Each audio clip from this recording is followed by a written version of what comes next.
There is a particular kind of person who spends the first half of their life feeling like they are running a race everyone else already understands. They watch people their age arrive early, certain of their path at 22, settled by 30, successful, defined, finished, while they are still standing at the edge of their own life, asking a question no one around them seems to be asking: who am I actually supposed to be? They are told in 100 quiet ways that they are behind, that something is wrong with them, that the failure to bloom on schedule is a defect. And Carl Jung would have told them the exact opposite, because Jung noticed something across decades of studying the human life, something that almost no one is told, that the people who bloom late are very often not the ones who failed to develop. They are a specific and rare kind of person whose entire nature is built to arrive at the second half of life, not the first. And the very thing they were shamed for, the slowness, the searching, the refusal to settle into an easy identity early, was never the problem. It was the seed of who they were always going to become. Before we go further, understand what this is and is not. This is not a comforting story told to soothe people who wasted their youth. Jung was never sentimental. What he identified was structural, a real pattern in how certain psyches develop, on a timeline the modern world has no patience for. Over the next several minutes, we're going to trace why the rarest personalities are built to succeed late, what actually happens in the long, empty years everyone else mistakes for failure, and the single reason the early bloomers so often stall exactly where the late bloomer is just beginning. Stay until the end, because the final one reframes the entire race, and it changes who is actually winning it. Let's begin with what Jung understood about the shape of a life. Jung divided the human life into two great halves, and he insisted they have completely different tasks. The first half of life is about building the container, establishing an identity, a role, a place in the world, answering the question, what am I supposed to be for other people? And most people are built to do this early.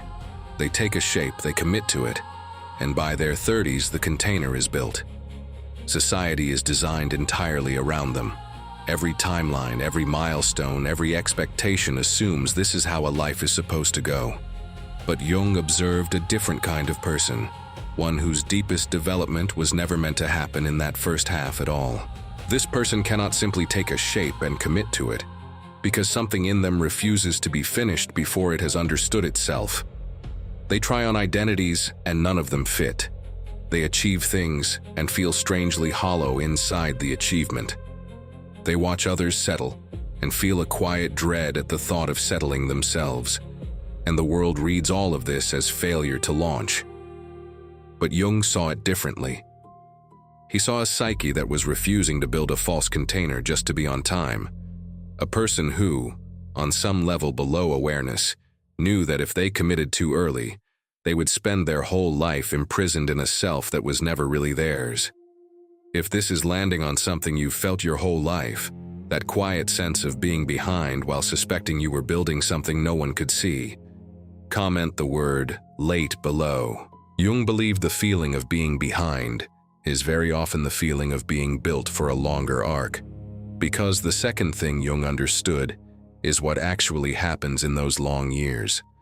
To everyone watching from outside, the late bloomer's first half looks like wandering, wasted time, a collection of false starts, abandoned paths, and unanswered questions. But Jung understood that beneath that visible drift, something enormous was happening. The late bloomer was not failing to build an identity. They were doing something far harder and far slower. They were refusing every ready-made identity until they could build a real one from the inside out. Every path they tried and left was not a failure. It was information. Every hollow achievement taught them what was not theirs. Every identity that did not fit narrowed the search toward the one that would. This is the process Jung called individuation, and he understood that it does not run on society's clock. It cannot be rushed. It is the slow assembling of the specific, whole, unrepeatable person someone was meant to become. And for certain people, that assembly simply takes decades. They are not late because they are broken. They are late because they are building something that cannot be built quickly. The early bloomer inherited an identity and wore it. The late bloomer had to forge one in the dark, alone, with no map, while being told the whole time that their slowness was a flaw. And the depth they arrive at in the second half of life is the direct result of the years everyone else called wasted. But Jung did not stop there, because the most important part is what happens next. And here the whole race reverses. Jung observed a strange and consistent pattern in the early bloomers. The very speed that let them arrive early often became the thing that trapped them. Because they built their container so successfully, so young, they rarely had a reason to question it. The identity worked, the role fit, the world rewarded them for it. And so they never went down into the deeper task, the second half task, of asking whether the life they built was actually theirs, or simply the one that was available. And Jung watched what happened to many of them. Somewhere in midlife, the container they built so early began to feel like a cage. The success stopped satisfying. A hollowness opened that no achievement could fill.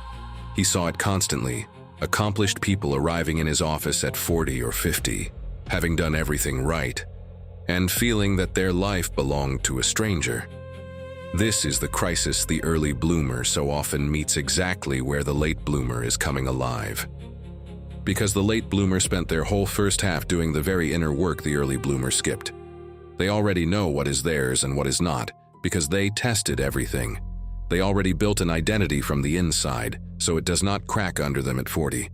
And so, in the second half of life, the half Jung believed was where a human being becomes truly deep, truly whole, truly themselves. The late bloomer is not behind at all. They are ahead. They arrive at the deepest stretch of life already carrying the map they spent 30 years drawing.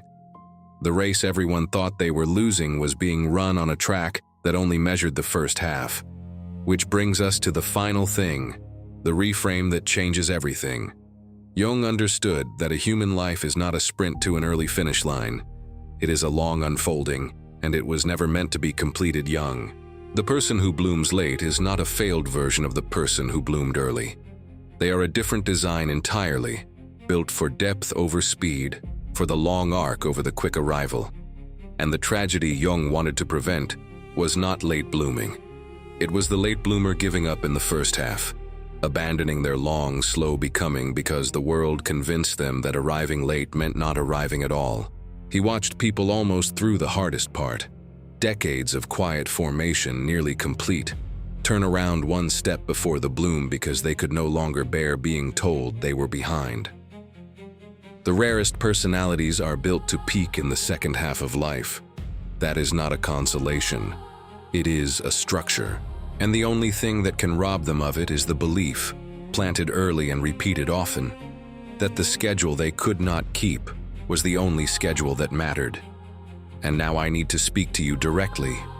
If you have spent your life feeling behind, if you watched others settle early and wondered what was wrong with you for still searching, if your path has been a long collection of things you tried and left, achievements that felt hollow, identities that never quite fit, then hear what Jung would have told you.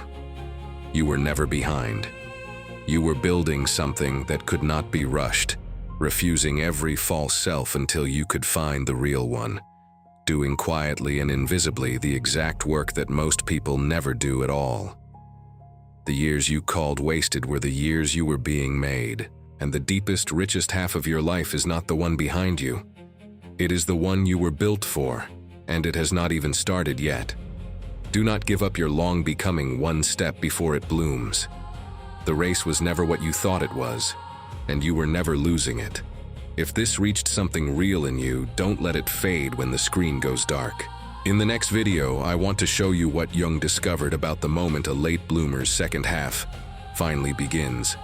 The quiet, specific signs that the long years of searching are ending and the real life is about to start. I'll see you there.